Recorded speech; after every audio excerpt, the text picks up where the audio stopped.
Evolve हुए ना animal से, तो पहले पिनियल ग्लैंड का कोई काम रहा करता होगा, लेकिन पिट्यूटरी ग्लैंड का क्या काम है जरा देखो तो। So pituitary gland that is for growth. फिर इसके नीचे क्या है, गले में कौन सी,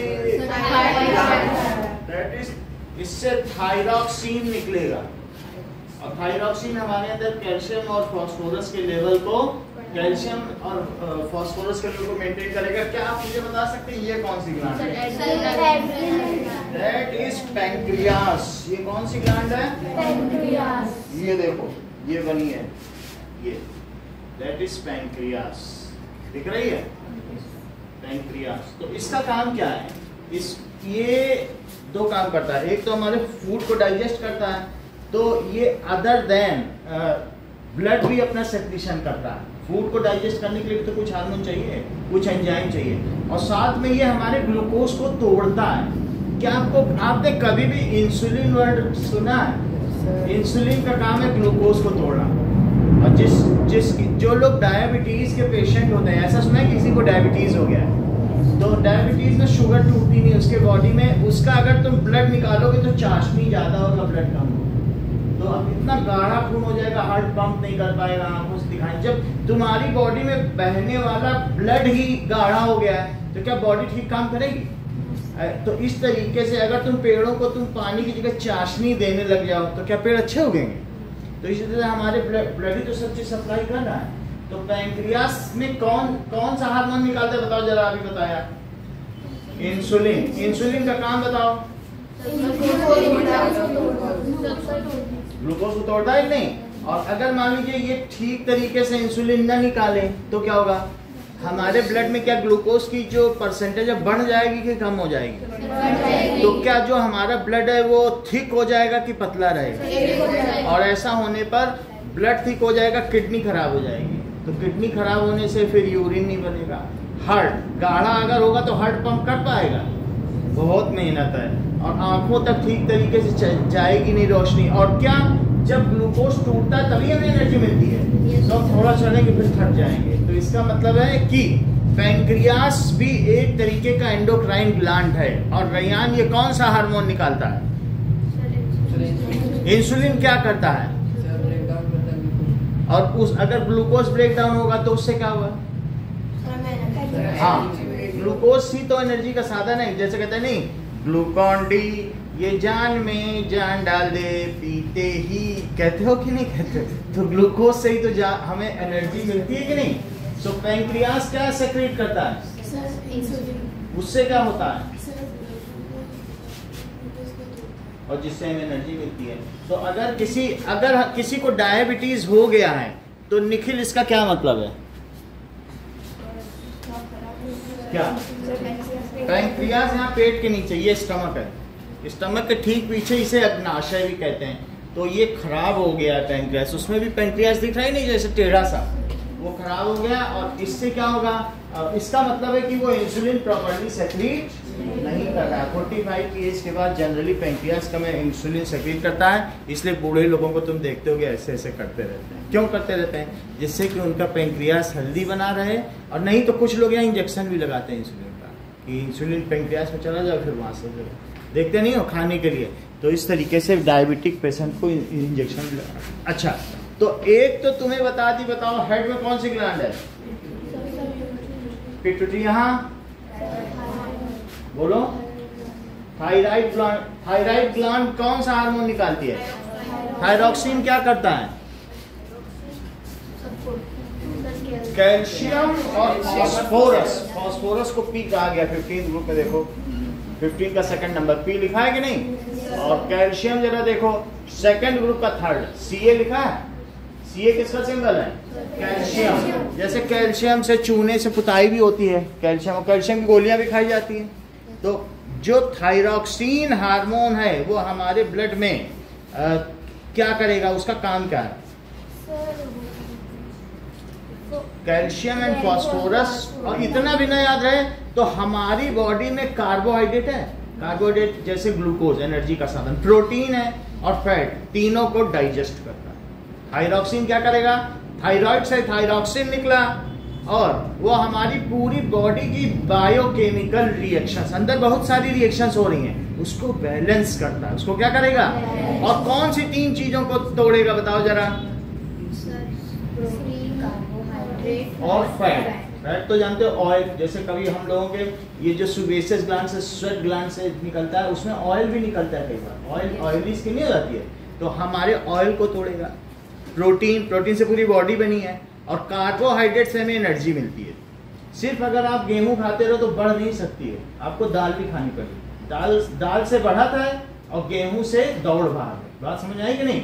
और ऑयल खा के क्या होगा?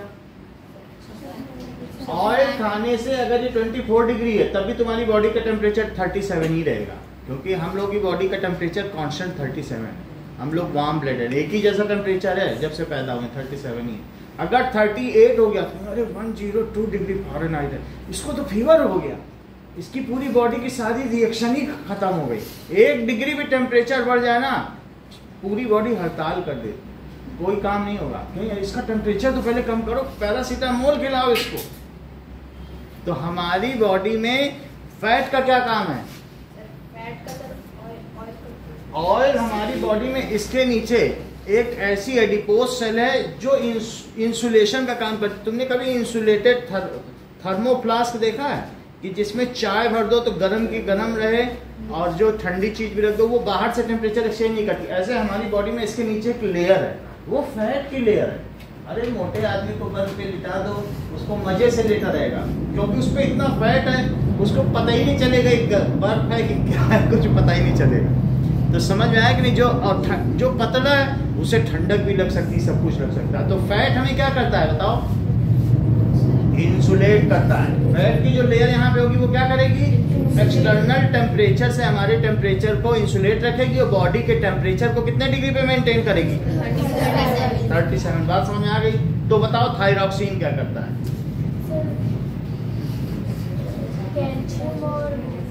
फास्फोरस।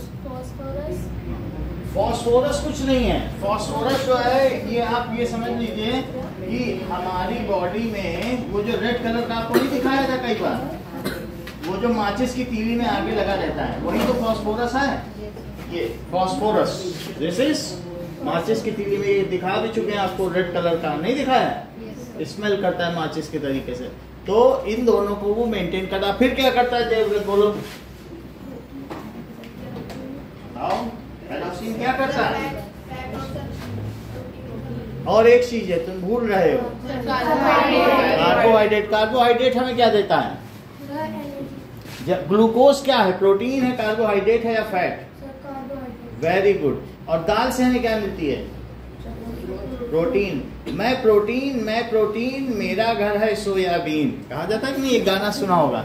तो इस तरीके से दाल खाने से हमको प्रोटीन मिलती है, और ऑयल्स हैं, ग्राउंडनट ऑयल, इन सबसे ही मिलता है। तो इस तरीके से थायरॉक्सिन। अब इसके ठीक नीचे आओ, तो क्या तुम ये देख रही हो दिव्या, ये दोनों चीजें क्या है? किडनी के ठीक ऊपर क्या है? एड्रीनल ग्लैंड से क्या सेक्रेट होता है? Adrenaline hormone. कौन सा? एड्रीनलिन हार्मोन क्या करता है? बोलो। हमको इमरजेंसी सिचुएशन से बाहर निकालता है। अचानक सांप आ जाए तो हमारी बॉडी का पंपिंग तेज हो जाएगी, बहुत सारा इंसुलिन सेक्रेट होगा, कहेगा तोड़ो जितनी ग्लूकोज तोड़नी है। खूब ग्लूकोज टूटेगी तो क्या खूब एनर्जी होगी, और हम जहाँ आधा फीट उछलने में संकोच करते थे 3 फीट उछल जाए, और वो हमें उस सिचुएशन से ऊपर पकड़ लेंगे पेड़ को, ये बात हो जाएगी 3 फीट उछल। तो ये हमें इमरजेंसी सिचुएशन में फाइट और फ्लाइट के लिए कैपेबल बनाता है। अगर हार्ट बीट रेट बढ़ गया, ब्रीदिंग रेट बढ़ गया, रेस्पिरेशन रेट बढ़ गया, तो या तो हम फाइट करेंगे, अगर लड़ सकते हैं। जैसे टीपू सुल्तान ने क्या किया था? शेर का मुंह फाड़ दिया। 300 किलो का है और वो 70 किलो का। आदमी में 300 किलो गिर जाए तो ऐसा ही मर जाए, और शेर उस पर कूदा था 300 किलो का, उसने क्या किया? उसका मुंह ही फाड़ डाला। तो इसीलिए टाइगर कहा जाता है कि नहीं? तो फाइट, अगर फाइट कर सकते हो और तुम्हें लगता है नहीं फाइट नहीं करते हैं, तो शेर पे बैठ जाओ, दुर्गा जी की तरह सवारी करो। ये भी तो कर सकते हो। तो वो चीज हो सकता है। समझ में आ गई बात कि नहीं? और इसके अलावा 2 हार्मोन टेस्टिस एंड ओवरीज भी, ठीक है? चल Now let us see the endocrine system. इसका आपके बुक में देखो फिगर बना हुआ है.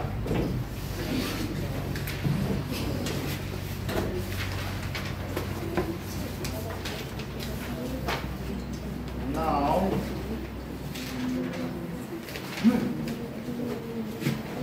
that is endocrine system. So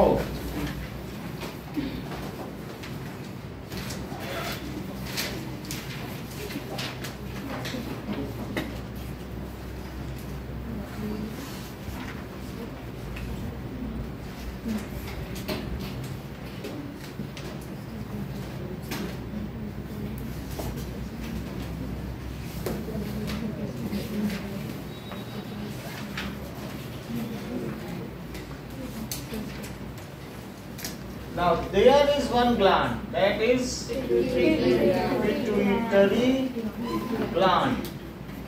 और इसमें से दिव्या कौन सा हार्मोन निकलता है?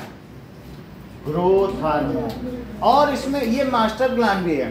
ये ऐसे हार्मोन निकलती है जिससे बाकी सारे एंडोक्राइन सिस्टम हमारे एक्टिवेट हो जाते हैं. तो मास्टर ग्लैंड भी इसको कहते हैं. समझ में आया? अब देखो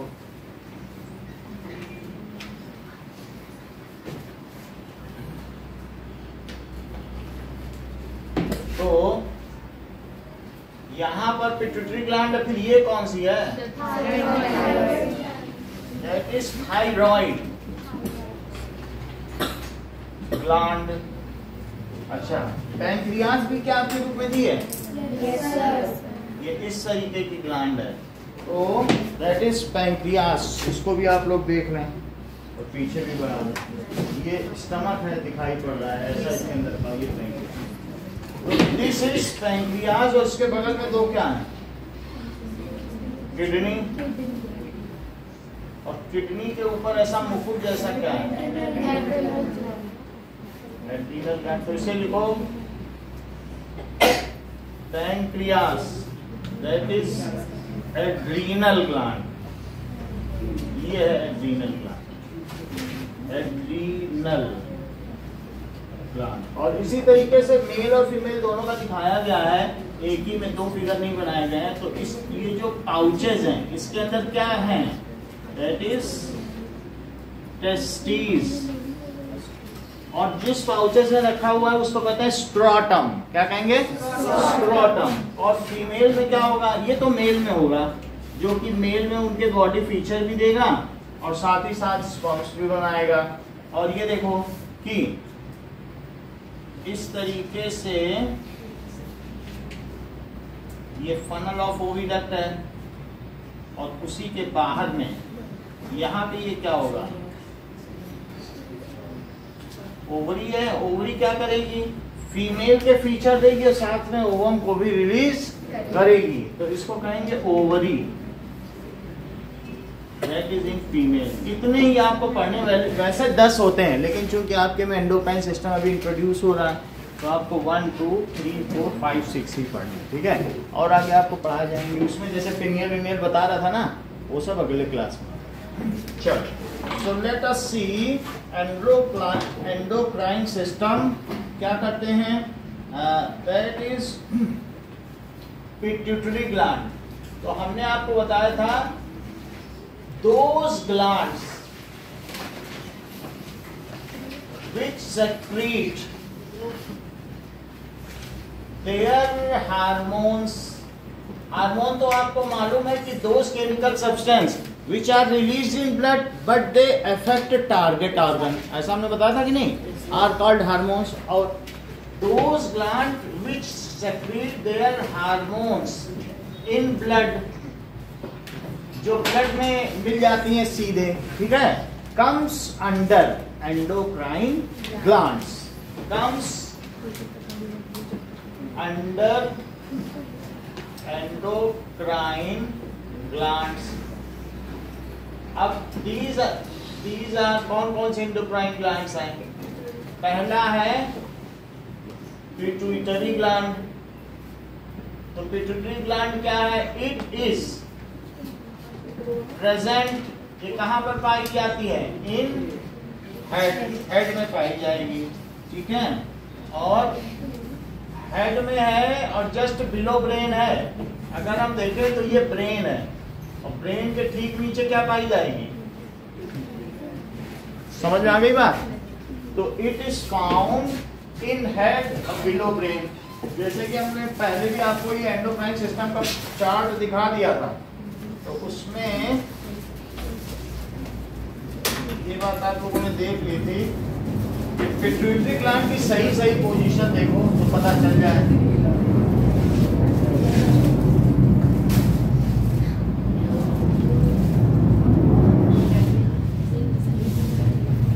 ये देखो, ध्यान से देखो, पिट्यूटरी ग्लैंड यहाँ इसकी पोजीशन देखो, क्या ये ब्रेन के नीचे है? Yes sir. ठीक है, और बाकी भी देख लो कहाँ कहाँ है। अगर और दिखाई गई होंगी तो सब इसमें दिखाई होंगी। Present in head below brain. अभी आप इस फिगर में देख लेंगे तो पता चल जाएगा। It releases growth hormone. ये कौन सा हार्मोन रिलीज करेगी बताओ? Releases growth hormone. तो ये ग्रोथ हार्मोन रिलीज करेगी, ठीक है। नाउ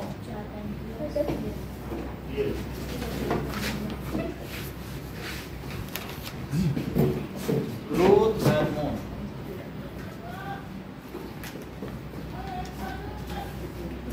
ठीक है। सो वो क्या करता है बताइए? विच जो इंक्रीजेस हमारा हाइट। अगर ग्रोथ हार्मोन ना रिलीज हो तो वो तो क्या होगा? हमारी हाइट बढ़ेगी नहीं, ठीक है। Which increases our height. और इसके अलावा बताओ निखिल, इसे मास्टर ग्लैंड क्यों कहते हैं? क्योंकि सर ये बाकी यही है, it is master gland which activates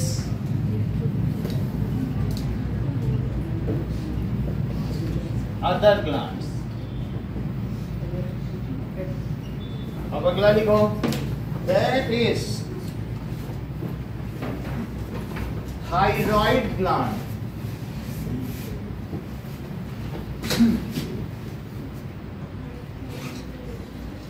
हमने आपको ये दिखाया था कि थायराइड ग्लैंड अगर ठीक से काम ना करे तो गले में स्वॉलन नेक हो जाता है। वो चीज एक फिगर दिखाई थी ना? तो इस तरीके से ये थायरॉक्सिन रिलीज करती है। इट इज फाउंड इन नेक। ये कहाँ पाई जाएगी? It is found in neck and releases thyroxine hormone. ये थायरॉक्सिन को रिलीज करेगी। अच्छा, नाउ तो अब देखिए, जो पिट्यूटरी ग्लैंड है, इस ये थायरॉक्सिन का काम क्या होगा?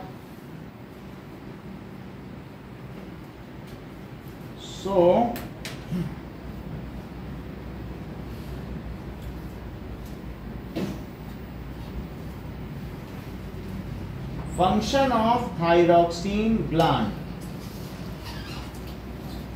thyroid gland. ओके, तो थायराइड हार्मोन्स के क्या करते हैं? इसका काम है कि इट डाइजेस्ट प्रोटीन। थायरॉक्सिन क्या करेगा? थायरॉक्सिन ये क्या करेगा? डाइजेस्ट या ब्रेक डाउन। लिखो, ये किसको ब्रेक डाउन करेगा? Break down protein, carbohydrate and fat. अगर मान लो if thyroid gland is not acting properly, अगर पिट्यूटरी ग्लैंड ठीक से काम ना करे, बोलो सृष्टि, तो क्या क्या होगा? लाओ। दो चीजें होंगी क्या? सर इससे प्रोटीन और सर बाकी सारे जो ग्लैंड्स हैं वो भी एक्टिवेट देखो बहुत अच्छा था। इसी से तो गिग्नेटिज्म और डॉर्फिज्म होता है, बड़ा रावण जैसा लंबा आदमी और ठिगना। दो तरीके होंगे कि नहीं? अगर ये रिलीज ही ना हो तो बहुत नाटे लोग हो जाएंगे, और ज्यादा रिलीज हो जाए तो बहुत लंबा हो जाएगा। दोनों ही चीजें ठीक नहीं है। जिस सोसाइटी में रहते हैं हम सब रिजेंबल करने चाहिए। तो इसके ठीक तरीके से रिलीज ना होने से क्या होगा? हमारी हाइट ठीक नहीं होगी। और दूसरा, इसके ठीक तरीके से रिलीज ना होने से क्या होगा कि ये ब्रेक डाउन नहीं होंगे, इससे गॉइटर रोग हो जाएगा। गॉइटर का मतलब है स्वॉलन नेक, गला फूल जाता है ना ऐसे। So if it is not acting properly, if thyroid gland, अच्छा थायराइड ग्लैंड कब काम करेगी ठीक से बताओ जरा। अभी आप चुप रहिए, इनको बताने दीजिए। जब यस, हाँ करेक्ट। जैसे इन्होंने बताया कि आयोडीन की कमी हुई नहीं कि गला फूल गया, तो आयोडीन, अभी लोग कहते हैं आयोडाइज नमक खाइए, आयोडाइज नमक खाइए। पहले नमक में आयोडीन होता ही नहीं था, और इतने लोग घूमते थे हमारे समय में, सबके गले फूले फूले बहुतों कह रहे थे। लेकिन सरकार ने फिर बाद में बोला ये नमक बनाने वाली सारी कंपनियां सुन लें, सबको आयोडीन मिलाना है। तो फिर इतना प्रचार हुआ हम आयोडाइज नमक बेचते हैं। अभी भी नाम सुनते होंगे ना। आयोडीन अगर नहीं है नमक में तो ये स्वॉलन नेक हो जाएगा। आयोडीन होने से थायरॉक्सिन निकलता है। आयोडीन ही नहीं होगा तो थायरॉक्सिन बनेगा, और थायरॉक्सिन ही नहीं बनेगा तो ये काम करेगी नहीं, तो वो ग्लैंड ही फूल जाएगी। जैसे कोई चीज ऐसे बेकार हो तो जो डिसीज चीज है वो क्या होगी बताओ? जब उतना काम नहीं करिए तो स्वॉलन हो जाएगी कि नहीं? तो if thyroid gland is not functioning properly, तो यहाँ ये लिख लें कि आयोडीन इज रिक्वायर्ड। हमारी बॉडी में क्या चाहिए? Iodine is required. किसके लिए? For making thyroxine. और ये बताओ, due to deficiency of iodine हमारी बॉडी में कौन सी बीमारी होती है? गलबंद, घेंघा रोग, या ग्वाइटर, या स्वॉलनेस। तो ड्यू टू, सृष्टि सेंटेंस पूरा करो। डेफिशिएंसी, आगे का सेंटेंस बताइए।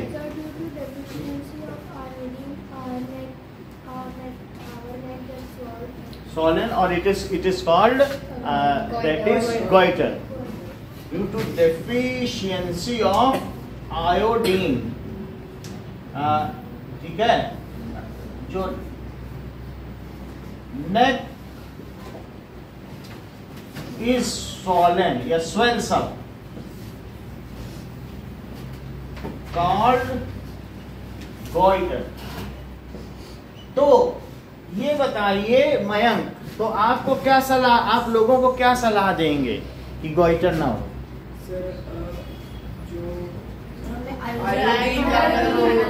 आयोडाइज्ड साल्ट खाना चाहिए। So we should always use iodised salt.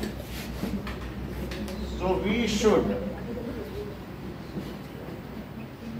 Always use iodised salt.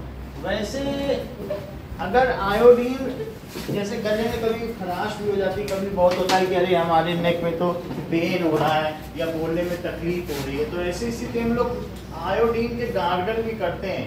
तो ये 3 मिलता है, इसको पानी मिला के कर लेते हैं, ये आयोडीन है। आयोडीन को अगर ऐसे वेपराइज करो ना तो उड़ जाता है, सप्लीमेंट सीधा ये सॉलिड से किस में कन्वर्ट हो जाता है? गैस में। और आयोडीन ये चमकता हुआ, देखो अभी इसको बंद करके रखना पड़ेगा, नहीं तो अब ये हमारे हाथ में देखो पीछे उड़ रहा है, देख रहा है, दिख रहा है पीछे कि नहीं? जेसेस उड़ता जा रहा है। अभी जरा देर रखूंगा सब गायब हो जाएगा। बोतल खरीदी तो फुल थी, रखे ही चौथाई रहेगी। देख रहे हो हाथ में आ रहा है। और अगर इसको, ये आयोडीन है, समझ आया? इसको अगर खा भी लिया जाए तो कोई दिक्कत नहीं है। ये देखो हाथ में सप्लीमेंट हो रहा है, ये दिख रहा है कि नहीं, उड़ता जा रहा है पीछे पीछे। तो इसी की गार्डनिंग की जाती है, जो लता मंगेशकर लोग करती है ना, गला खूब अच्छा है। ये हमारे ग्लाइडिंग स्पोर्ट दिख रहा है ना, पीछे पीछे दिख रहा है नीचे, समझ आया। तो आयोडीन लस्ट्रस होता है और ये 17 ग्रुप का चौथा है।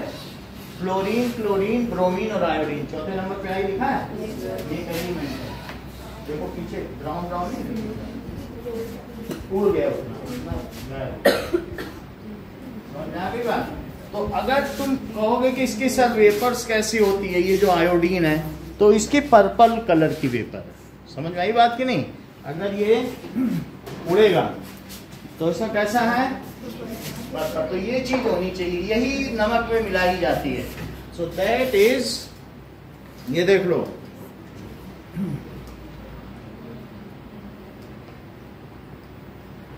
Sublimation of iodine. तो यहाँ पे आप देख लें कि जो आयोडीन है ये ऐसा रहेगा, आयोडीन ये तो हमारे हाथ में उड़ा, लेकिन ये देखो ऐसे इसके वेपर्स निकलते हैं। अगर थोड़ा हीट दी जाए,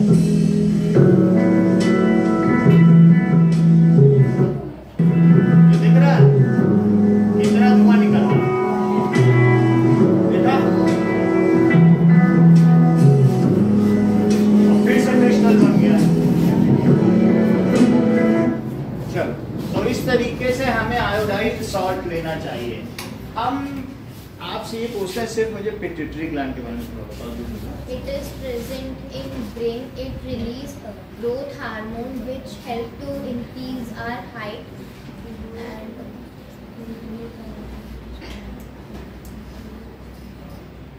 बोलो बोला। It is present below the brain, inside the brain.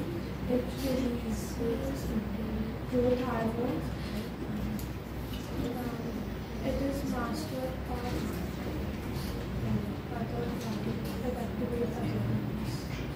थोड़ा स्ट्रेनिंग ऑफ सेंटेंस में बोलो। It is present in just below the brain. It releases growth hormone. It is master gland which activate all. ठीक है, मुझे बताइए इसके thyroid gland जो है। It is found in neck. It releases thyroxine hormone. Thyroxine break down protein and carbohydrate उधर मत देखो, हाँ। as fat.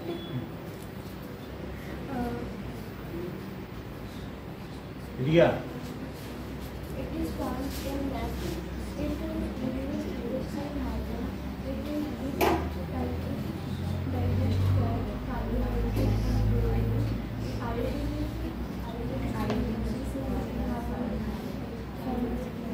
Thyroxine hormone.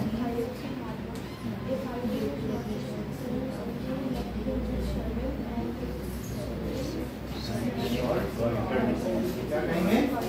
हाँ बोलो Devvrat. it is found in neck and release thyroxine. And it is thyroxine breaks down fat, carbohydrate and protein.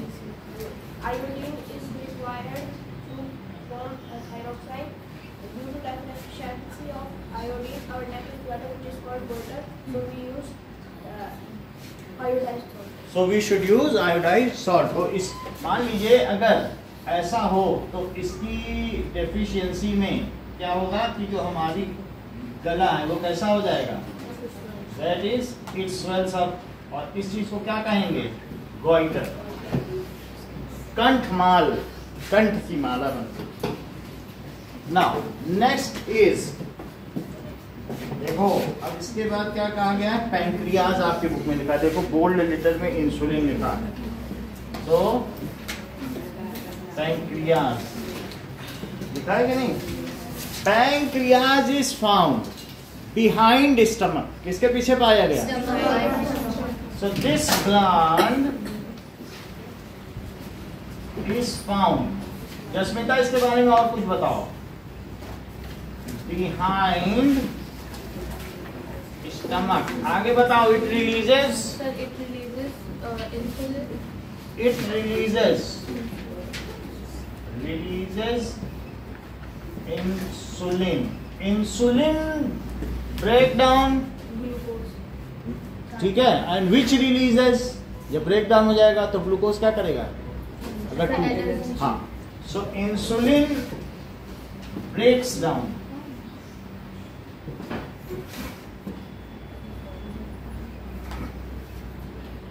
Glucose and provides, और हमें क्या देता है, Sir, energy.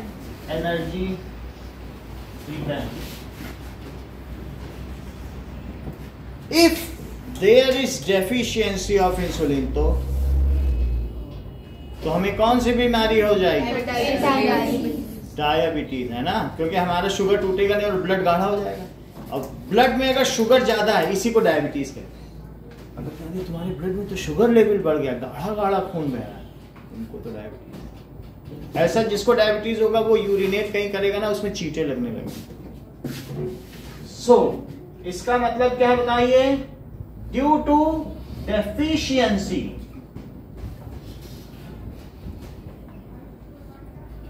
Of insulin diabetes occurs. क्या होता है, डायबिटीज, जिसको ठीक है, डायबिटीज अकर्स। और उसमें क्या होगा, in this blood sugar level, blood में ही शुगर है, जब वो टूटेगा ही नहीं कभी, क्योंकि जो शुगर हमारा स्टमक है वो ब्लड में मिलाता है, स्टमक शुगर रिलीज करता है, जब खाना पच जाता है तो शुगर ही में तो कन्वर्ट होगा, और वो सब ब्लड ले जाता है। लेकिन अगर वहां इंसुलिन नहीं पहुंचा तो उससे कोई तोड़ेगा शुगर को, वो टूट नहीं पाएगा। तो इसकी वजह से क्या होता है, occurs. So in this diabetes में क्या होता है, ब्लड का शुगर लेवल बढ़ जाता है, and blood sugar level increases. Due to diabetes heart attack, इसके अलावा क्या आएगा, failure of kidney, failure of liver, loss of eyesight. इसकी वजह से शरीर के सभी मुख्य ऑर्गन खराब हो जाएंगे। जिसको डायबिटीज है वो धीमी मौत मरेगा। सो ड्यू टू डायबिटीज क्या होगा कि किडनी फेल्योर, क्योंकि जब बॉडी में ब्लड ही ठीक नहीं चल रहा है तो वो प्लांट काम करेगा, किडनी फेल्स, और लीवर does not function, और loss of eyesight।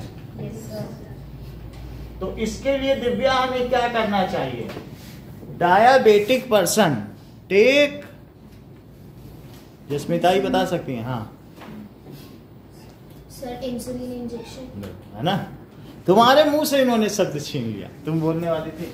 तुम इतनी शाई नेचर की क्यों बोलो।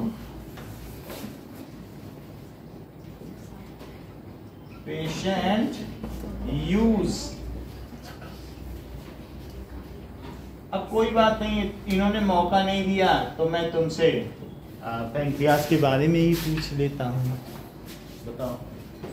This gland found behind stomach. Sir, it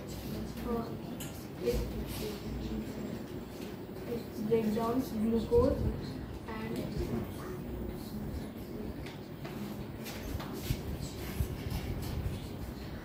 Nikhil बताओ।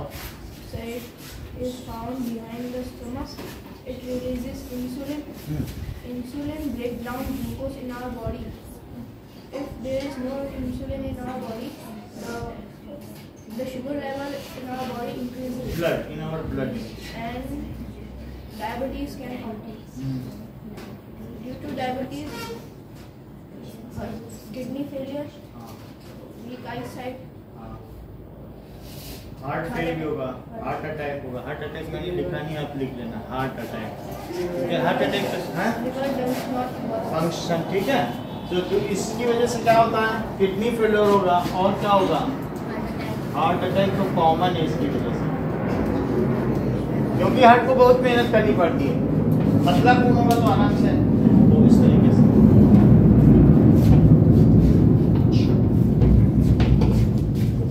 अगली बात देखो, सो अभी हम लोग क्या करेंगे कि draw endocrine system. Endocrine system आपको बनाना है, मैं लेवलिंग खुद आपसे करवाऊंगा। इसमें लेवल आपको करना है, ये सब क्या क्या है। और इसके अलावा कि एंडोक्राइन ग्लैंड के बारे में लिखना है और पिट्यूटरी ग्लैंड के बारे में, कितना काम करो वो अगले पेपर में कराएंगे। So draw endocrine system and write about endocrine system and pituitary gland.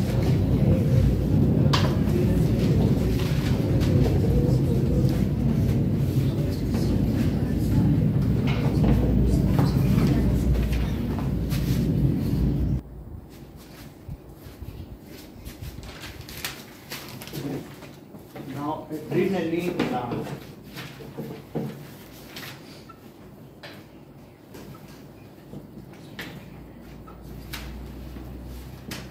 It is found over kidney. Arpit kidney का क्या काम है? यूरिन बनाना और हमारी बॉडी से जो टॉक्सिक सब्सटेंस है वो निकाल देना। तो found over kidney and it releases कौन सा हार्मोन निकालेगी? यही वजह इसका नाम है, releases adrenaline hormone which enables us, जो हमें समर्थ करता है टू फाइट, या तो वो हमें फाइट करने के लिए या एस्केप। एस्केप का मतलब समझते हो, भाग जाओ, या तो फाइट करो, अगर फाइट कर सकते हो तो फाइट करो। इन इमरजेंसी सिचुएशन में हमें ये काम करता है। अच्छा, ये क्या काम करता है? जब हम एंग्री होते हैं, वरीड होते हैं या स्ट्रेस में, तो ऐसे में हमारी बॉडी ठीक काम नहीं कर पाती है। अगर एंगरनेस हो तो एक पॉइजन निकलता है, उस समय हमारी मदद यही करता है। अगर एंगरनेस है तो एज कम हो जाती है। स्ट्रेस है, स्ट्रेस में कई लोगों का तो हार्ट अटैक भी हो सकता है, या डिस्ट्रेस है बहुत किसी भी तरीके से, ठीक है कि नहीं, वरीड है, तो इन सभी चीजों में हमें कौन बाहर निकालता है? एड्रेनालिन। तो इसके अंदर एक ऐसा हार्मोन है जिसको क्या कहते हैं कि वो हमको डिस्ट्रेस से निकाल ले, ठीक है। Now that is tranquilliser. इसके अंदर एक ऐसी चीज जो हमको कई बार हम स्ट्रेस में होते हैं तो डॉक्टर एक ऐसी दवा दे देगा कि सब हमें हमारी चिंता खत्म हो जाती है, तो वही हार्मोन इससे निकलता है। तो ये तो तुम्हें पता चल गया। इतना बोलो पहले दिव्यांशी, तब फिर हम आगे बताएं कहाँ पाया जाता है और क्या करता है।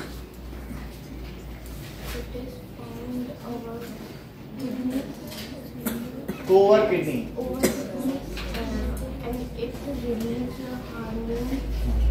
कौन सा? आशा। It is found over kidney. It releases adrenaline hormone which gives us to fight. Enables us to Fight and escape in the race. बहुत अच्छा। Emergency situation. अब आगे देखो। So it helps us to overcome। और book में क्या लिखा है? It helps us to overcome angerness। अगर हम कभी गुस्से में हो गए तो एंगरनेस से बाहर निकालेगा, वरी से एंड स्ट्रेस से, इससे बाहर निकालेगा। और इस वजह से इस ग्लैंड का नाम भी क्या है? Emergency gland. So this gland is called emergency gland. अच्छा, ये क्या काम करेगा बताइए? So it increases heartbeat, rate of respiration. तभी तो हमारी बॉडी में इंसुलिन बढ़ा देगा, यही सब करेगा कि नहीं? So it increases heartbeat and rate of respiration. क्यों बढ़ा देता है बताओ जरा जसमिता। Sir, हाँ sir, so the carbohydrate will broke. हाँ, break down in rapid manner, बहुत सारी एनर्जी हमारे अंदर आ जाती है। अब इतनी बातें तुम श्रेया बताओ जरा।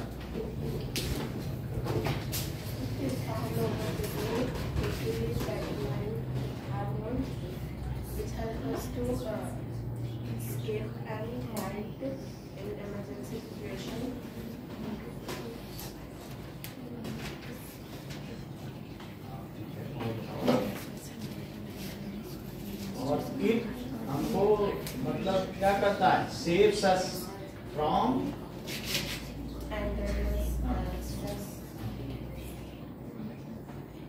और ये क्या करता होगा हमारी को, मानसी बताओ। It is found over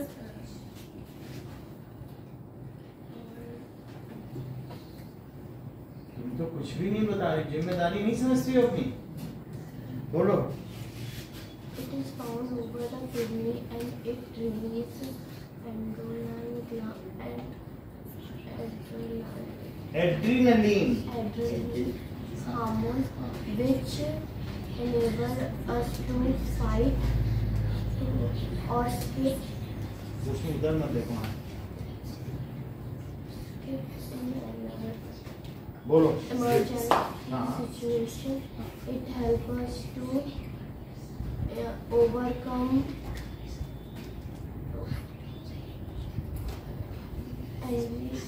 angerness, worry and stress. सही।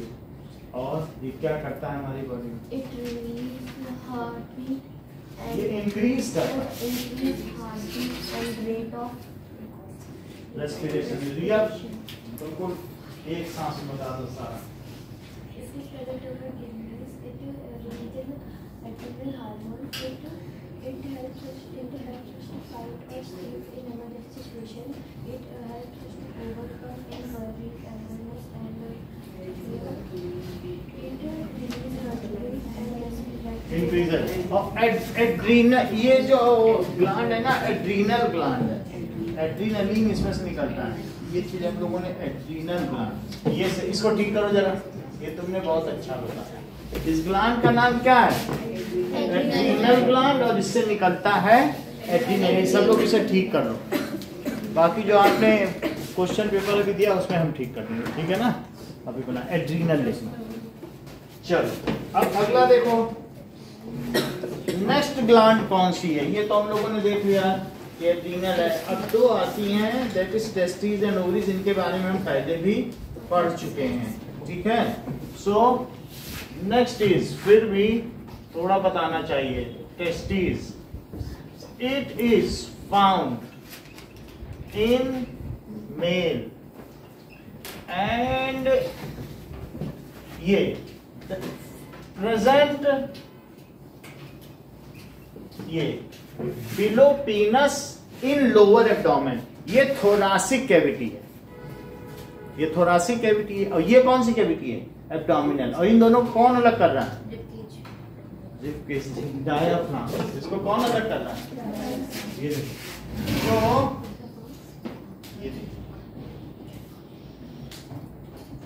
ये जिसमें हमारा रेस्पिरेटरी सिस्टम है, ये बीच में तुम्हें ये पर्ची दिख रही है, एक मेम्ब्रेन, ये बार बार ऊपर नीचे होता है। इसके ऊपर नीचे होने से क्या होगा, डायफ्राम के ऊपर नीचे होने से इन्हें लगेगा, नीचे होगा हवा अंदर चली गई, ऊपर हो गया सारी हवा फेंक दी। डायाफ्राम की वजह से क्या होता है, और डायाफ्राम के ऊपर ये सब क्या है, लंग्स। लंग्स से हम क्या करते हैं, ब्रीदिंग करते हैं, ऑक्सीजन लेते हैं, और ऑक्सीजन फिर हमारे ब्लड में जाती है, और इसी की वजह से शुगर टूटता है, ठीक है। तो ये कौन सी कैविटी है, कैविटी का मतलब एक तरीके का गैप, थोरासिक। इसको क्या कहते हैं, थोरैक्स। नेक को क्या कहते हैं, और इस कैविटी को क्या कहते हैं, जिसमें लंग्स हैं और जिसमें एब्डोमेन है। एब्डोमेन का दूसरा नाम क्या है, स्टमक। तो उस कैविटी को क्या कहेंगे, एब्डोमिनल कैविटी, एब्डोमेन। और जहां ये पाया जाता है किडनी, उसको क्या कहते हैं? Renal region. क्या कहते हैं? तो रीनल के डॉक्टर को दिखाते हो जब किडनी की कोई प्रॉब्लम। नेफ्रोलॉजिस्ट अगर देख रहा है तो रीनल पोर्शन, पीछे का पोर्शन क्या है? रीनल। ये कौन सी कैविटी है? तुम जिम्मेदारी ही नहीं समझती हो, सोचते दूसरे बता देंगे। हाँ बोलो, ये क्या है? थोरैक्स। इसका क्या नाम है? थोरैक्स। जरा देखो, हमारी बॉडी में अलग अलग पार्ट हैं। तो ये है बीच में एक डायाफ्राम, ये बार बार ऊपर नीचे होगा। और ये क्या है बताइए? लंग्स। और लंग्स से में क्या होगा? तो ये कैविटी ऊपर की क्या बताइए? थोरैसिक। कौन सी है? कैविटी। और डायाफ्राम के ठीक नीचे क्या है? Abdominal cavity. तो यहां पर जो नीचे है, इस कैविटी का क्या नाम है? Abdominal cavity. तो बताओ ज्योति, स्टमक को क्या कहते हैं? एब्डोमेन। नेक को क्या कहते हैं? थोरैक्स। नेक को क्या कहेंगे? थोरैक्स। और उसी के नाम पे थोरैसिक कैविटी पड़ी। और चूंकि यहाँ पर एक एब्डोमेन है, ऐसे देखा था कि नहीं? पेट ऐसे, उसके पीछे पेंक्रियास था। तो ये और यहाँ पर लोअर एब्डोमिनल कैविटी में क्या पाया जा रहा है? Testis. So and it is present, that is at lower abdomen. इतना बिना लिखे, एट दैट इज बिहाइंड पीनस लिखे। बुक में क्या लिखा है इसकी लोकेशन? या नोट्स में क्या लिखा है? ऐसा कुछ लिखा है? नोट्स में लिखा होगा ना। चलो, ये क्या करेगा बताओ? इट रिलीजेस, क्योंकि पता नहीं आपको फिर एब्डोमिनल याद रहे कि ना याद रहे, नहीं। सो इट, ये कौन सा हार्मोन रिलीज करेगा? Releases testosterone which gives us male feature. वो हमें कैसा फीचर देगा? Male feature. And also responsible for making releasing sperm which gives us secondary sexual character. Secondary sexual character and releases, क्या release करेगा? Sperms. Secondary sexual character भी जरूरी है। अगर तुम एक मेल है और फीमेल जैसा चेहरा रहे तो वो फिर फीमेल उसके पास नहीं आएगी, वो भीख ही मांगेगा इंजड़े की तरीके से। ऐसा होता है कि नहीं होता है? तो सलमान खान 100 लड़कियां मरती हैं और हजारों मरती हैं। तो मस्कुलिन बॉडी हो तो क्या हो जाए? इसी तरीके से जो एक अच्छी फीमेल हो वो 100 लड़के जाए। तो हमें सेकेंडरी सेक्सुअल फीचर चाहिए, तभी तो जो काउंटर पार्ट तभी तो अट्रैक्ट होगा। नहीं तो रिप्रोडक्शन का पूरा सिस्टम ही है जो भगवान की स्कीम है वही फेल हो जाए। तो अब ये तो बात हो गई टेस्टिस की। अब ओवरी के बारे में आओ। ओवरी का क्या है? अच्छा, इट इज फाउंड, ये भी तो एब्डोमेन में ही है। सो इट इज फाउंड, अगर ज्यादा ना लिख सको तो it is found in female. ठीक है, डाइजेस्टिव कैविटी भी लिख सकते हो, यही सब तो डाइजेशन यही होता है। It is found in female, responsible. और ये क्या क्या रिलीज करेगा? सही है। अच्छा ये बताओ एस्ट्रोजन का क्या काम है? एस्ट्रोजन वो ओवम रिलीज करता है और सेकेंडरी सेक्सुअल कैरेक्टर। और प्रोजेस्टेरोन क्या करता है? सही है। ब्रेकडाउन। और अगर एक रिलीज हो गया हर महीने तो दूसरे एक को रिलीज करने से भी रोकता है। तो it releases oestrogen and progesterone. अब ये देखो, इट गिव्स, ओवरी क्या देता है? जो भी है, these hormones give female secondary sexual character and also facilitates release of ovum. So these hormones gives female, ये फीमेल को क्या देंगे? Secondary sexual character and helps in release of ovum. देखो कुछ चीजें अब पूछी जाएंगी। टेस्टिस के बारे में बताओ।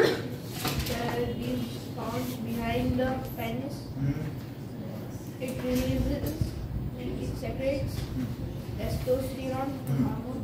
It releases sperm. Secondary sexual activity. Ji, character, secondary sexual character. हाँ जसमीता, ओवरी के बारे में बताओ। Sir, it is found in female. Sir, it releases estrogen and progesterone. Sir, it has to release secondary sexual character. It also helps to release ovum. चलो अब ये तीन चीजें आप लिख कर दिखाइए। एड्रीनल ग्लैंड के बारे में, टेस्टिस के बारे में और ओवरी।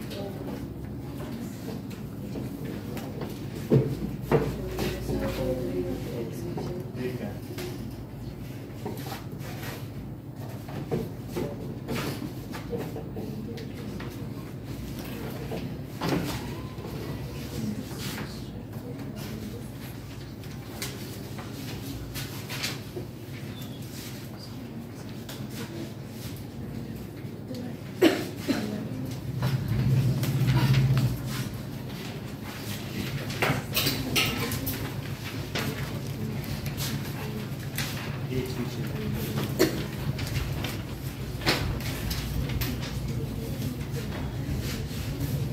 बताने ओवरी में ऐसा तो बहुत पहले से पढ़ रहे हो, क्या चीज है?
अब हम देखेंगे कि role of hormones in insects.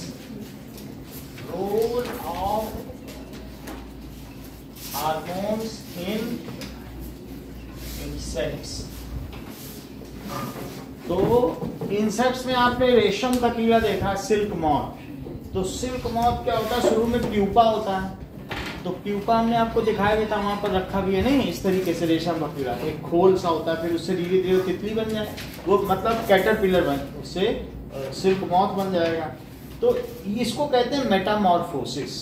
जो अचानक चेंज होता है उसको क्या कहते हैं? मॉर्फोसिस का मतलब चेंज, और मेटा का मतलब बहुत बड़ा चेंज।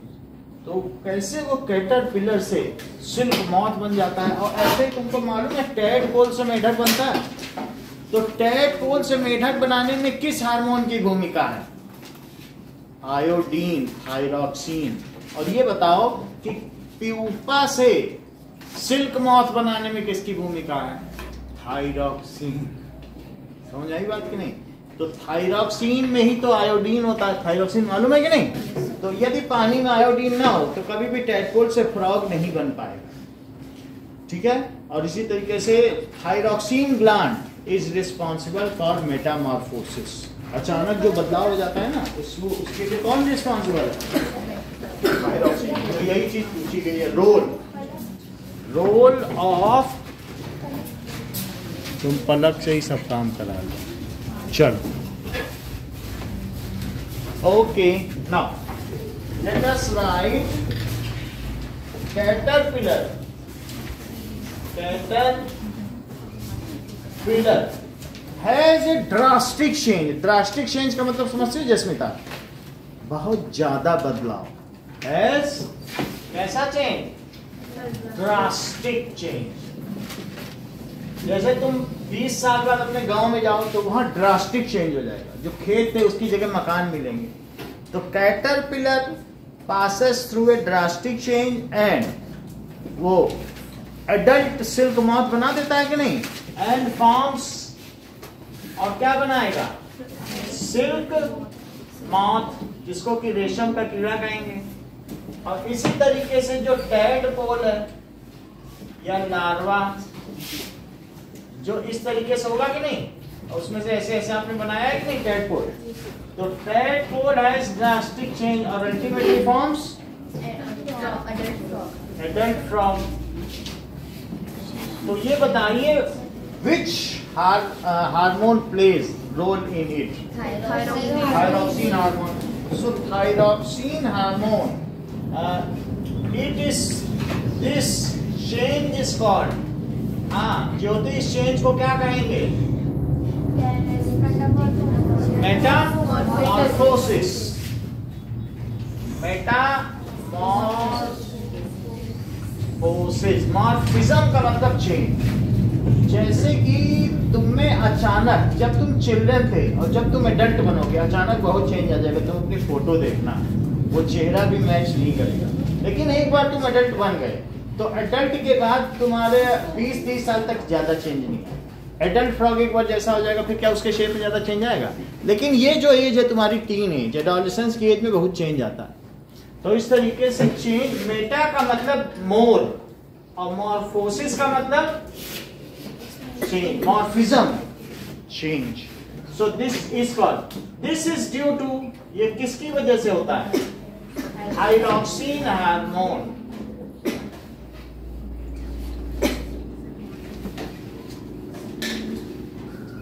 सो अगर मान लीजिए पानी में आयोडीन ना हो तो टैडपोल का क्या नहीं होगा? कभी भी मेढक नहीं बन पाएगा. तो बुक में लिखा है if there is no iodine in water, तो क्या ऐसे में tadpole can not be commit, क्योंकि हमें मालूम है कि जो थायरॉक्सिन ग्लैंड, थायरॉक्सिन हार्मोन है, उसको बनाने में कौन सहयोगी है?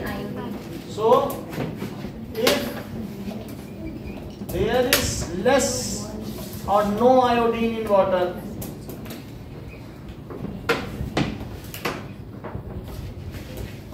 then this change cannot take place. ये change नहीं हो पाएगा. Can not take place. ठीक है, इतनी बात हो गई. अब आगे देखो. तो देखो इसमें कैसे दिखाया गया है कि ये जो फनल है ये अभी अलग है, लेकिन जिस समय इसमें जो ओवम रिलीज होगा क्या ये उसको पकड़ लेगी कि नहीं? ये चीज तो दिखाई गई कि नहीं? और यहाँ अलग. ओके, नाउ इसके अलावा रिप्रोडक्टिव हेल्थ देखिए.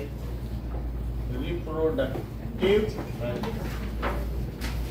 तो जो बच्चे हैं, अगर मान लीजिए हम लोग टीन एज में हैं और टीन एज में हम चिप्स या कैंड वो पेप्सी पीते हैं, ये सब पीते हैं, कोल्ड ड्रिंक, चिप्स, तो इससे क्या होगा? ये हेल्दी फूड नहीं है, इनमें न्यूट्रिशनल वैल्यू नहीं है. और सबसे ज्यादा न्यूट्रिशन कब चाहिए होता है मनुष्य को? जब वो एडोलेसेंस में, क्योंकि उस समय वो रिप्रोडक्टिव टेक ना लगाओ, क्योंकि वो उस समय अपनी रिप्रोडक्टिव हेल्थ को गेन कर रहा है. और ऐसे समय में मान लो वो अच्छा खाना ना खाए, कैंड फूड खाए, सिगरेट बीड़ी पिए या अल्कोहल पिए, तो क्या उसकी बॉडी में सही चेंज आ पाएगा?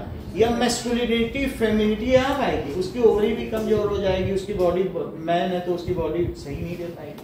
तो एक एडोलेसेंट बच्चे को जब तुम घर जाते हो तो मम्मी जूस लिए तैयार रहती है, ज्योति जूस पियो. तो बाद में पूछे होता है कि नहीं होता है? तुम्हारे लिए अलग से खाना बनाया जाता है ये बच्चे को देना. क्यों? क्योंकि यही तुम्हारे लिए सबसे बहुत महत्वपूर्ण स्टेज होती है. इस वजह से क्या होता है? रिप्रोडक्टिव हेल्थ में देखो फूड क्या लेना है उस पर पूरी बात करेंगे. तो यहाँ लिखा है बोल्ड लेटर में, सो एडोलेसेंस इज, जिस समय एक फ्लावर बन रहा होता है, क्या तुम्हें मालूम नहीं एक प्लांट का वो सबसे महत्वपूर्ण पल फ्लावर, क्योंकि वही फ्लावर क्या होगा, उसमें फर्टिलाइजेशन होगा, फ्रूट बनेगा। अगर तुम फ्लावर को झड़ जाने देते हो, उस वो नहीं ठीक पाता, तो तुम फ्रूट भी नहीं खा पाओगे, क्योंकि उसी फ्लावर से फ्रूट बनना है। तो इस तरीके से अगर एडोलेसेंट बच्चे को हमने केयर नहीं की तो आगे चल के उसकी पूरी लाइफ खराब हो जाएगी। तो इसलिए क्या है, adolescence is very important stage of life.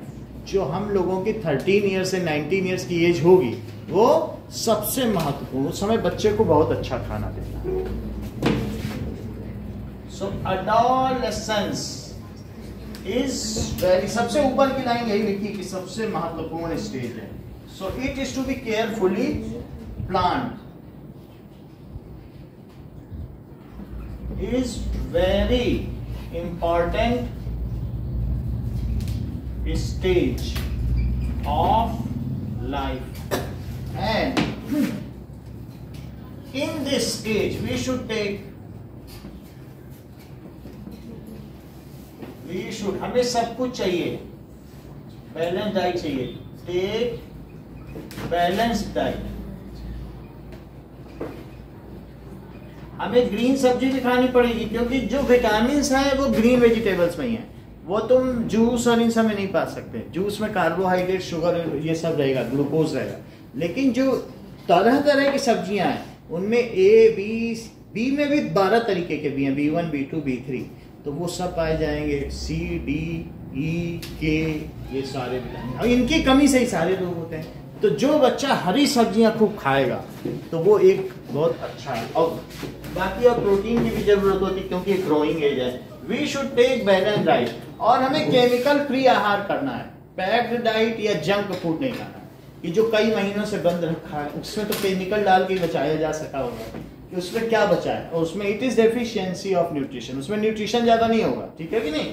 तो क्या लिखा गया है बैलेंस डाइट में, क्या क्या कहा गया है।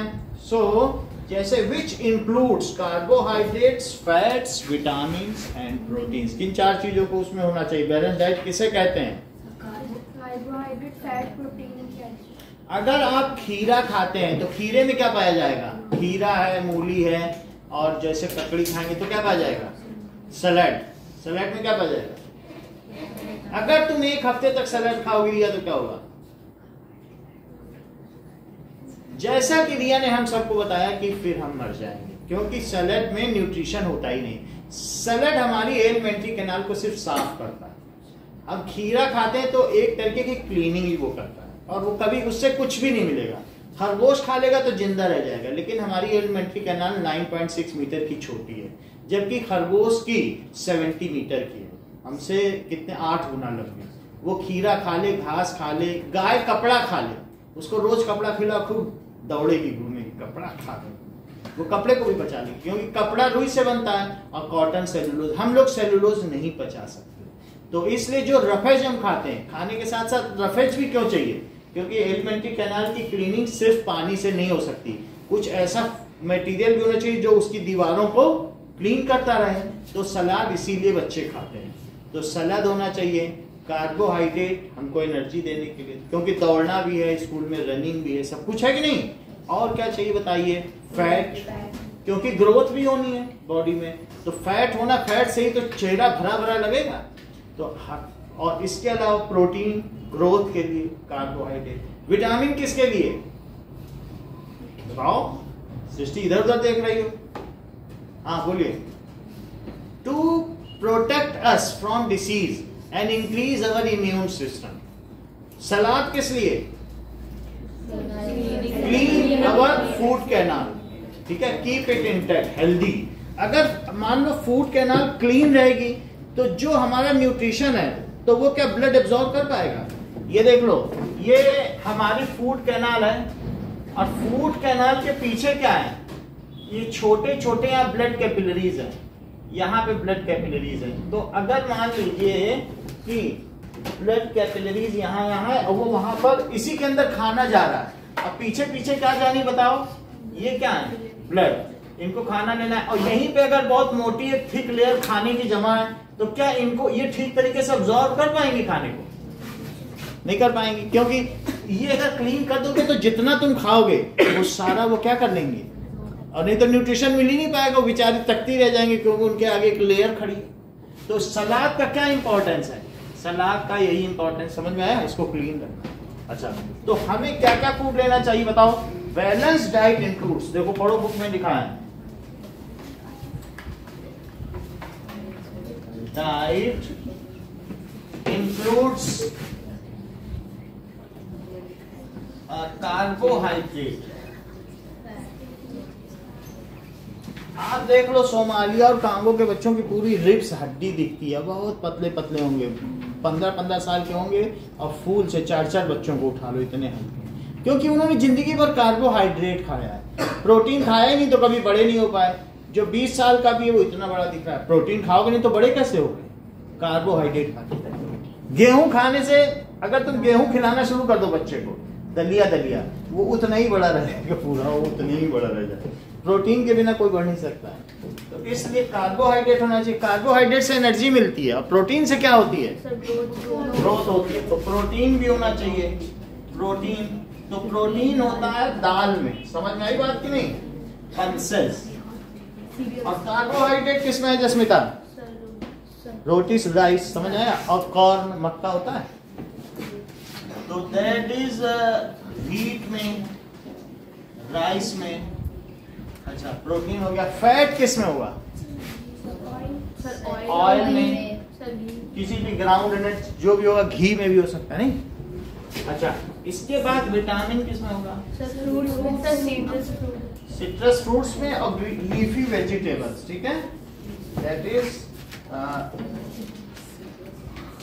लीफी वेजिटेबल्स, तो ये सब भी खाना चाहिए। एंड रफेज तो होना ही चाहिए। सलाद भी इंक्लूड होनी चाहिए। तो इंक्लूड्स एंड सलाद इसलिए बोल रहा हूँ कि जो तुम खाओ वो एब्जॉर्ब तो हो, इसलिए। जैसे तुम प्लांट हो, और प्लांट के ऊपर क्या है ना, एक अच्छा पौधा लगा, मिट्टी के ऊपर ठीक है खूब मोटी सी ग्रीस की लेयर लगा दो, और पानी डालते हैं ना, तो क्या पौधों को मिलेगा? वो तो ऊपर ही ऊपर रह जाएगा। तो इसी तरीके से अगर यहाँ पर एक तुमने पहले पुराना जमा हुआ फूड है, उसी को कॉन्स्टिपेशन या कब्ज कहते हैं, क्योंकि वो जमा है सालों से, फिर अपेंडिक्स हो जाएगा, वहाँ खाना सड़ेगा, फिर उसको काटना पड़ता है। कहते हैं इसको हार्निया हो गया था, यहाँ काटना पड़ा, वो सब या वो बांध के आप पट्टी घूमेगा, बहुत सारी चीजें। सो इस तरीके से हमें ये खाना चाहिए। जो इन्फेंट है, अभी नवजात शिशु है, उसको सारी चीजें माँ के दूध से मिलती हैं। लेकिन जब हम बड़े हो जाते हैं 6 मंथ्स के ऊपर, तो ऐसी स्थिति में mother's milk is insufficient to fulfil, और मदर्स मिल्क पर तो वो भरोसा हमेशा नहीं कर सकता है, उसे तो आगे जाना है दुनिया में। तो क्या बार बार दूध पीने माँ के पास आएगा? उसे तो बड़ा होना है, नौकरी भी करनी है। तो ऐसी स्थिति में उसको क्या चाहिए बताओ? बाहर के खाने पर निर्भर रखना पड़ेगा कि नहीं? जैसे गाय है, गाय का लैक्टेशन पीरियड 2 साल का है। 2 साल तक वो अगर एक बार बछड़ा हो गया, 2 साल तक दूध देती। लेकिन जो लोग बछड़ा पैदा करते हैं फिर बछड़े को बेच देते हैं 500 रुपए में, दूध के लिए बछड़ा पैदा करते। समझ आएगी नहीं? ये चीज हो गई। तो हम ये देख रहे हैं कि mother's milk includes all of this. देखो इसमें बुक में देखो, पढ़ो क्या लिखा है कि, और कुछ माएँ ऐसी होती हैं जैसे एक्ट्रेस हैं, वो अपना दूध अपने बच्चों को नहीं पिलाती हैं, कहती हैं कि हमारा फिगर खराब हो जाएगा तो ऐसा हो जाएगा, और सैरोगेट मदर है। तो ऐसी स्थिति में उसको बाहर का खाना खिलाएंगे, वो बच्चा कभी भी नरिश नहीं हो पाएगा, क्योंकि जो सबसे ज्यादा इम्यून सिस्टम है बच्चे को, वो किससे मिलता है? मदर्स में। तो जबकि तुम कभी भी हॉस्पिटल में जाओगे तो माँ का दूध बच्चे के लिए सर्वोत्तम आहार है, ये सब जगह लिखा है, और प्रमोट करती है सरकार की माँ अपने बच्चों को दूध पिलाए ना। इसीलिए तो कहते हैं आ जाओ मेरे सामने, अगर माँ का दूध पिया, बोले तुम आओ, तुमने पिया हो तो हम क्यों आए? बोलते हैं सब लोग इसी बात पर बोलते हैं, माँ का दूध पिया तो आप, और गाय का दूध पिया तो मत आओ, ऐसे बोलते हैं कि नहीं? तो now mother's milk provides complete nutrition.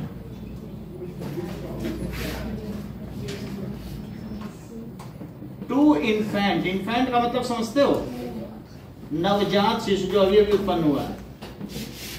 चलो अब आगे देखो, हमारी बॉडी में आयरन की भी जरूरत है।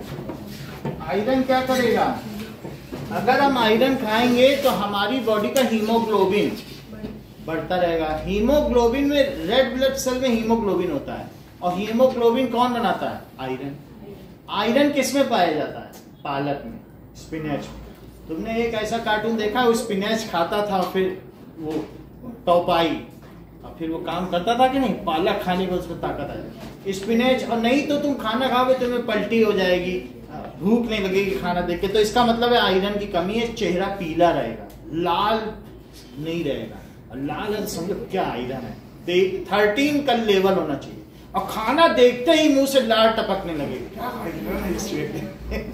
तो जैसे डॉग्स होते हैं ना, उनको ब्रेड दिखा दो, टप टप टप टप टप टप टप टप डिसिप्लिन रहेंगे, लेकिन लाल टपकती रहेगी। हम तो अपने घर में देखते ही है रोज, उसके सामने ब्रेड देखो, ब्रेड देखते ही जैसे लगे कोई बटन दबा दिया, मुंह से गिरता रहेगा, ऐसा होता है। तो ऐसा व्यक्ति हो कि खाना देखते ही बहुत अच्छी पार्टी, आज तो जयमाल में मजा, खाना देखे जा रहा है अब बात इधर उधर की कर रहा है। तो ऐसा होना चाहिए। जब हमें खाना देखने से भूख लगे, इसका मतलब our body is having sufficient iron. Iron किस में पाया जाएगा, जो गुड़ खाएगा, जैगरी में, जो पालक, स्पिनच, लीफी वेजिटेबल्स, पॉमग्रेनेट, अनार, और किस में पाया जाएगा, दैट इज जैगरी। बुक में पढ़ो, बोल्ड लाइन में अलग पैराग्राफ में लिखा है। So our body also needs iron. देखो आयरन से क्या बनता है, लाल खून। अगर आप देखो, क्या ये रेड ब्लड सेल है, ये हमारे ब्लड में आरबीसी है, ये देखो। और रेड ब्लड सेल में तुम्हें डॉट दिख रहे हैं बीच बीच में, वो हीमोग्लोबिन है। वो क्या करते हैं, हमारे लंग से ऑक्सीजन पकड़ते हैं और सब सेल को देते हैं।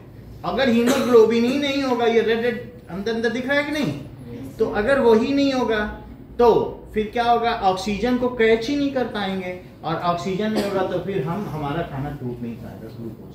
तो ग्लूकोज तोड़ने के लिए क्या क्या चीजें चाहिए, ये देखो C6H12O6, यही तो ग्लूकोज है।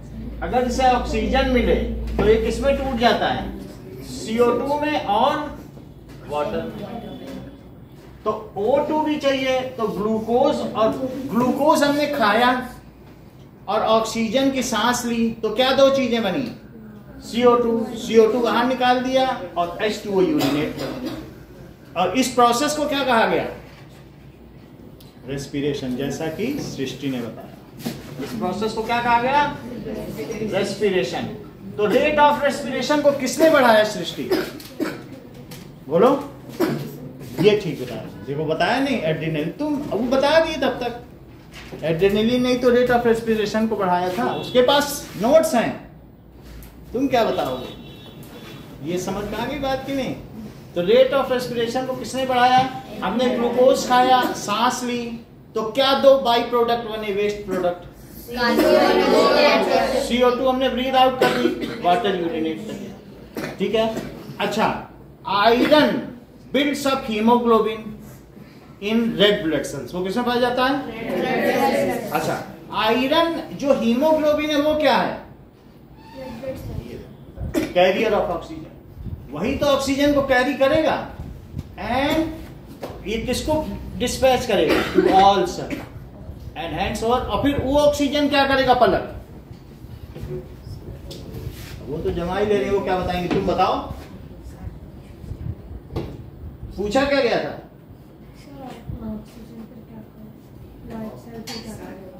ब्लड सेल क्या करेगा ना। So our body needs oxygen, इस सेंटेंस को पूरा करो Palak. Our body needs iron, क्यों, टू, हाँ Riya, Our body needs iron to make blood rate to increase hemoglobin level in the कितना अच्छा बताया, टू इंक्रीज हीमोग्लोबिन इन पूरा बता दिया, रेड ब्लड सेल। अब इसके आगे पहले पूरा कर देंगे कि फिर उनके पास जाएं। हाँ बोलो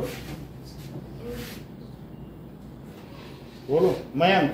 The hemoglobin take oxygen हाँ। and distributed to all the बिल्कुल सही है। हीमोग्लोबिन पिक्स अप, ये क्या करेगा? Picks up O2 from lungs, ये लंग से O2 लेगा एंड गिव्स टू, किसको देगा? All cells. जहां पे क्या होगा? क्या ग्लूकोज तोड़ा जाएगा? सही है, तो ये काम होता है। तो अब ये बताओ आयरन किस में पाया जाएगा?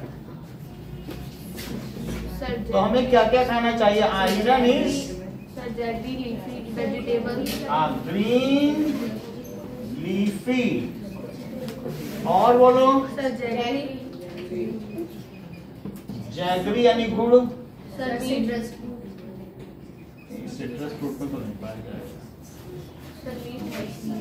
ठीक है, मीट सिट्रस तो लिखा है लेकिन इतना ही ठीक है। और गुड सोर्स ये इंडियन गूसबेरी, आंवला भी हमें खाना चाहिए। आयरन इन्हीं सब में मिलेगा। Green leafy vegetables, jaggery, pomegranate, सबसे ज्यादा अनार में एंड पॉमग्रेनेट। ये कहा जाता है कि इसमें आयरन होगा क्या, और इसकी वजह से हमारे अंदर लाल खून बनेगा। तो किसी ने कहा ये तो खुद ही सफेद है, ये हमारे अंदर क्या लाल खून बनाएगा? एक अनार काट के देखा एक आदमी ने, गांव के आदमी बोले तो खुद ही सफेद ही क्या लाल खून बनाएगा। चलो, लेकिन अनार इतनी अच्छी चीज है, इसके बारे में कहा गया है एक अनार 100 बीमार। बताओ किसको खिलाएगा? मुहावरा है कि नहीं? यानी अनार इतना महत्वपूर्ण है, एक अनार और 100 बीमार। किसको कितना अनार दें?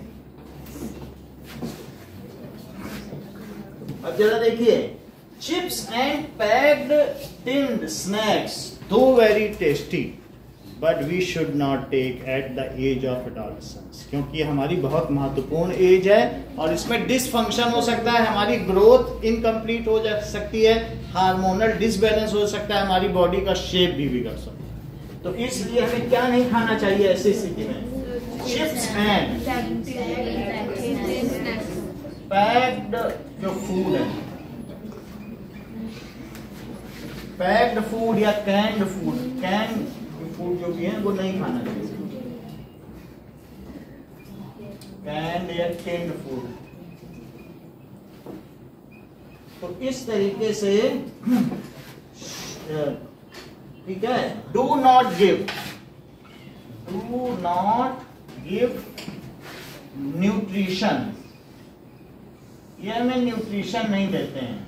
And also have harmful chemicals, और इनमें क्या होता है? ये और कुछ खराब नहीं करेंगे, बस किडनी को खराब कर देंगे। अभी देखो बहुत सारे यंग लोगों में किडनी फेल्योर हो रहा है, और किडनी के बाद चले जाने वाला आदमी कोई जल्दी कोई किडनी देता नहीं। Harmful chemicals. पर्सनल हाइजीन, अभी हमारे भाई की ही शादी हुई थी, मामा के लड़के की, तो वो क्या बहुत पैसे वाला है, तो वो फिर उसकी वाइफ डेली बाहर का खाना खाते थे, और बाहर वाले खाने केमिकल मिलाते हैं, साथ में पेप्सी और यही सब, और उनकी वाइफ के 2 बच्चे हो गए, साथ में उनकी किडनी फेल हो गई, क्योंकि बाहर का जितना खाओगे तो 24 लाख रुपए तक वो खर्च कर रहे हैं, लेकिन किडनी देने वाला भी तैयार है। सरकार पूछ रही है तुम्हारे कौन लगते हैं, ऐसे तुम बाहर से खरीद रहे हो क्या किडनी? तो फिर वो कलकत्ता गए, कानपुर से कलकत्ता, फिर वहाँ बोले ये हम हमारे यहाँ नौकरी करते हैं और ये हमको बहुत चाहते हैं, बहुत पुराना रिश्ता है, दोनों ने सर्टिफिकेट लिख के दिया कोर्ट में कि हम इसीलिए अपनी स्वेच्छा से दे रहे हैं, तब उसे 24 लाख दिया, तब किडनी। अब वो मंत्रालय गई सेंटर में, और वहाँ मोदी के दस्तखत।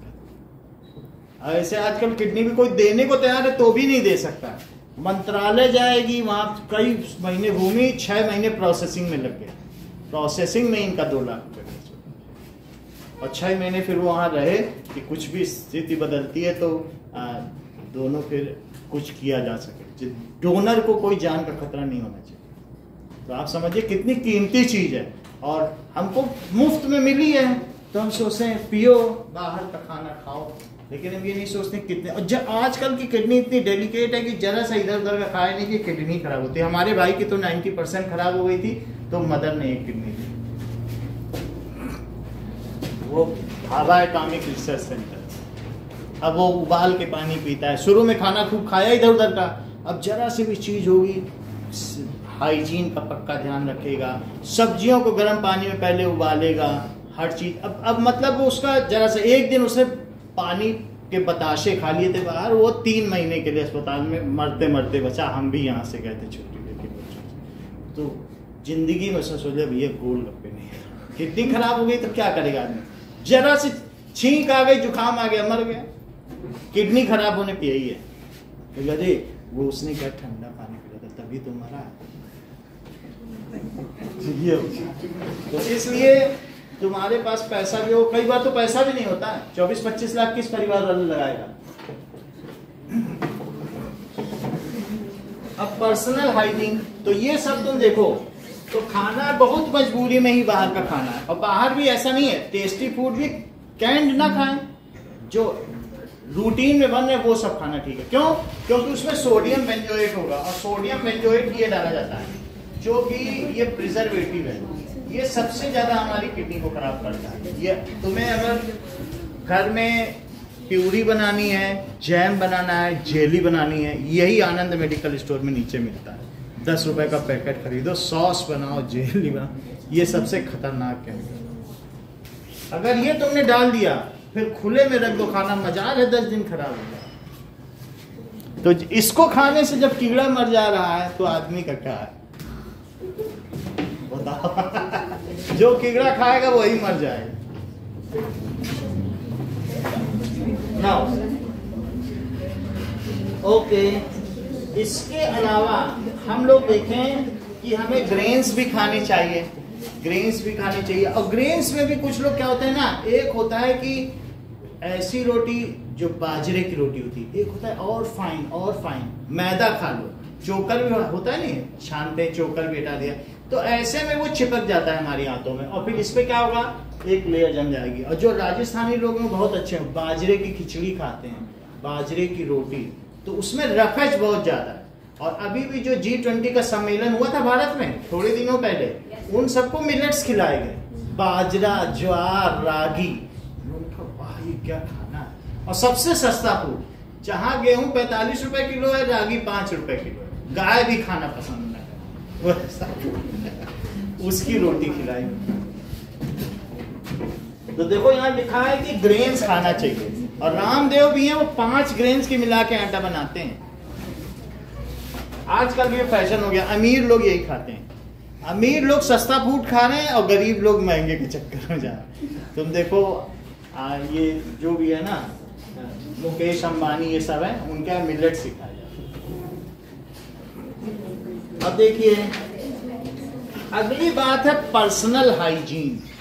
क्या बात कही गई, अगली हेडिंग देखो, हमें अपनी साफ सफाई भी रखनी है। चलिए, सो वी शुड हैव, ऐसा नहीं करना चाहिए कि हम हर दिवाली नहाते हैं, ये गलत बात है। कुछ लोग कहते हैं हम तो हर दिवाली नहाते हैं, तो बुक कहती है no, you should take bath every day. तो it is necessary for teenagers. क्यों? क्योंकि हमारी बॉडी में सुबेशियस ग्लैंड्स होती हैं, जिससे क्या होता है कि जो स्वेट है वो फाउल स्मेलिंग है, और इससे एचिंग हो सकती है, ये स्किन इन्फेक्शन हो सकते हैं। इसलिए जो एडोलेसेंट एज है उसमें तो बॉडी स्मेली हो जाएगी, तो हमें नहाना भी चाहिए, साथ में हमारे कपड़े भी, we should wash our clothes daily. इसके अलावा if it is not maintain, अगर पर्सनल हाइजीन हमने मेंटेन नहीं किया तो बैक्टीरियल इन्फेक्शन हो जाएंगे, बैक्टीरिया उस पर अटैक करेगा, हमारी बॉडी पे, हमारे स्किन पे, तो फंगल इन्फेक्शन हो जाएगा। So personal hygiene is necessary. We should take special care during menstrual cycle. Menstrual cycle में भी हमें अच्छे से साफ सफाई रखनी चाहिए। They should keep track of their menstrual cycle and prepare for the onset of menstruation. जब हमें मीनार्की हो उसके लिए गर्ल चाइल्ड को माँ को अच्छे से तैयार करना चाहिए, मेंटली भी कि इस प्रकार से कुछ होने वाला है। और that is home made pads भी यूज किए जा सकते हैं, सैनिटरी पैड भी यूज किए जा सकते हैं, जिन्हें हमें बदलना भी होगा। ये नहीं कि 5 दिन का मेंस्ट्रुअल साइकिल है तो उसी पैड को हम बचा रहे हैं, पैसा नहीं बचाना है ना। द फिजिकल एक्सरसाइज, सो कहने का कुल मतलब है कि हमको डेली नहाना है और अपने कपड़े धोने हैं। सो एन एडोलेसेंट, तो चूंकि आप लोग इसी एज में हो तो आपको रोज नहाना होगा।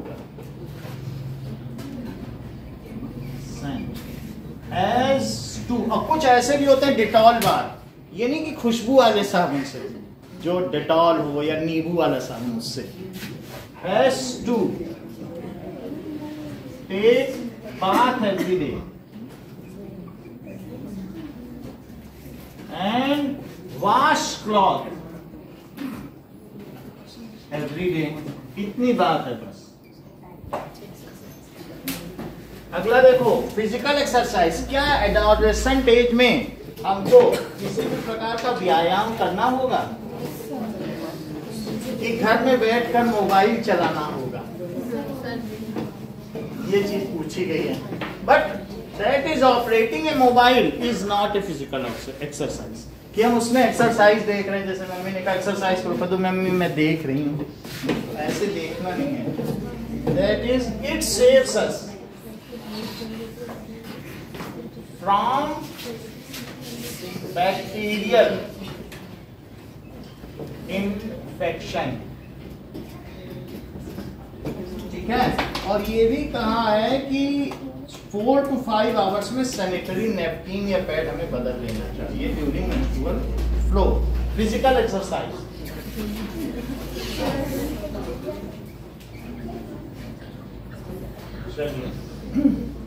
Walking and playing air in fresh air, हमें बाहर भी घूमना चाहिए, बच्चों के लिए बहुत जरूरी है। जैसे अभी बहुत सारे पेरेंट्स हमसे कहते हैं कि 10th के बच्चों को आपने ऐसा टाइम दे रखा है, बेचारे खेलने ही नहीं जा पाते हैं, आप तो 6 बजे से उनको पढ़ाने लगते हो, वो कब खेलने जा।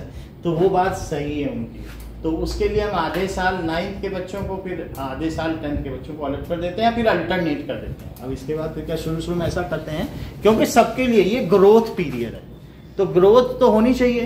पढ़ाई ग्रोथ की कॉस्ट पे नहीं हो सकती कि अगर इस समय बच्चा पढ़ता ही रहे और खेले कूदे ना, ये बिल्कुल गलत है। अगर मान लो रिया कहे मैं फर्स्ट आना है, मैं तो कभी खेलने नहीं जाऊंगी, तो ये गलत कर रही है। क्यों? क्योंकि ये एज ऐसी है आपकी ग्रोथ की एज है। अगर अभी ग्रोथ नहीं हुई, या बॉडी का सही विकास नहीं हुआ, तो फिर 19 के बाद फिर नहीं हो पाएगा, क्योंकि यही वो पीरियड है जिस समय हमें 100% हमारी ग्रोथ मिल जाती है।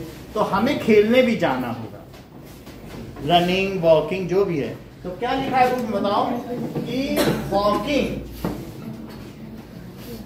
और कुछ लोग तो स्कूल में भी एनसीसी में भी हिस्सा लेते हैं, या कोई स्पोर्ट्स है तो उसमें तो बहुत अच्छा ही, ये डांस करती हैं, कितना अच्छा। Dancing is a good exercise. Dancing के लिए तो कितना मेंटल और बॉडी बैलेंस चाहिए होता है। जो डांस कर रहा है तो वो समझो परफेक्ट है उसके जिम। तो दैट इज, वो कहो एक अंगूठे पे भी खड़ा होकर नाच ले, इतना चमकता। So walking and playing in fresh air, ध्यान दो इधर, बात नहीं करो। In fresh air keeps the body, इससे जो हमारी बॉडी के स्वेट ग्लैंड्स हैं वो खुल जाएंगे। अगर हमारी बॉडी ने पूरी तरीके से पॉइजनस सब्सटेंस, क्या स्वेट एक पॉइजनस सब्सटेंस है? जब हम एक्सरसाइज करते हैं तो वो हमारी बॉडी से पॉइजन निकल जाएगा और उसके बाद हम नहा लें, तो वो चीज क्या होगा कि हमारी बॉडी पॉइजन फ्री रहेगी। तो एक्सरसाइज इसलिए जरूरी। So keeps the body fit and healthy. Fit नहीं तो वही वो नहीं निकलेगा तो फिर हमारी बॉडी में ही नहीं रह जाएगा हेल्दी। ठीक है, तो we should walk, exercise and we should prefer outdoor games. Carrom board ना खेल करके हमें क्या करना चाहिए, या लूडो नहीं खेलना चाहिए। We should